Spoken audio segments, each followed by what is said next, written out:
Okay, so the first step is to take a teaspoon of our sample and we're going to place it in this clear solution here. So let's go ahead and get that started. Pop the lid here. I have my assistant here who's going to hold that lid for me. His hands are also clean. Make sure your hands are clean, I think, so we can get a good sampling. And we're going to measure out about a teaspoon of this and pour it in there.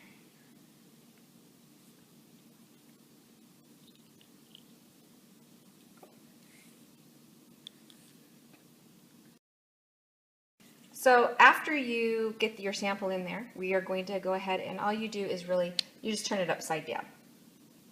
Okay? And then you give that about 2 minutes of sitting there upside down. And you let the contents kind of settle up to the bottom for approximately 5 minutes.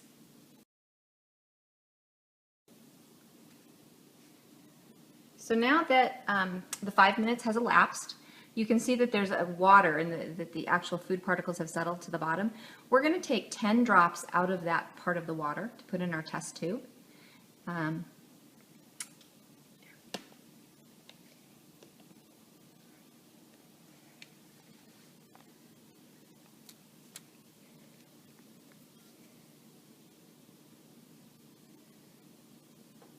think I'm just going to actually just suck some of it up here.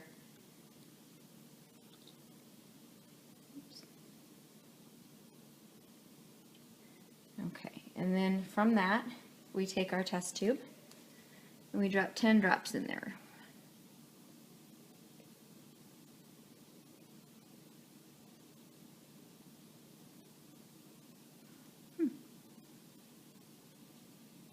I'm not sure it matters, it has to be exactly 10 drops, but we're going to find out. So I now have this test tube and it has we're going to open up the foil packet that comes in our little kit.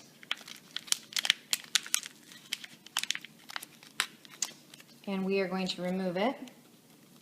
And we're going to insert it into the test tube. Do you see these arrows pointing down? We're just going to insert it right into the test tube like that.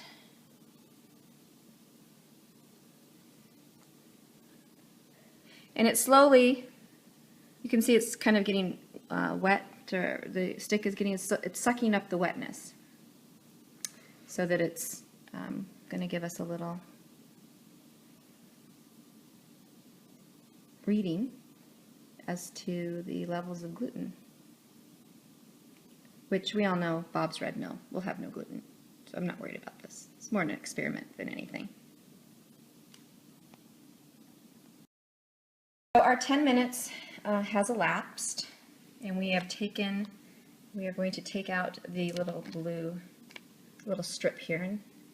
And over on the directions, see, we're going to lay this down next to it, and we're going to see which one that it matches up with. So it matches up with the last one over here. Sorry, it's a little shaky. And that comes out completely negative, which doesn't surprise me in the least. So now let's go ahead and do the quick cooking oats. Probably going to have the exact same result, but we're going to do it for the experimental purposes anyway. Okay, so we've gone ahead and done our second test, and now we have the, we're going to go ahead and repeat our step where we just stick our little strip arrows down, of course. Oop, no, I forgot a step. We need to put just 10 drops.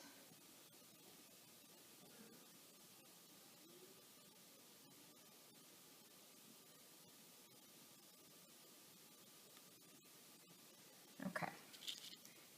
And we're going to go ahead, as you can see here, and put the testing strip in the test tube, like so, with arrows pointing down. And we don't want to disturb it too much.